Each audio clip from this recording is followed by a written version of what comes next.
Hello everyone, welcome to my channel. So we are going to solve 4 power x is equals to 24 and we have to find the value of x. So let's start with today's video solution.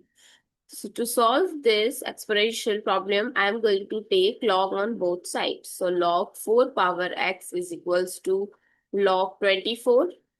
Now according to log rule, log a power b, we can write it as b log a.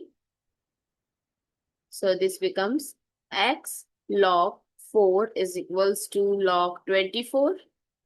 If I'll divide both sides by log 4, x is equals to log 24 by log 4.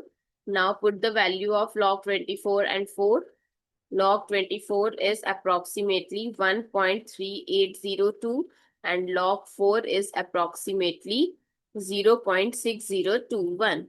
So x is equals to 1.3802 by 0.6021. So x is approximately 2.292. I hope it's clear and you find it useful. So don't forget to share your feedback through like, share, comment and subscribe to my channel. Thanks for watching. See you in the next video.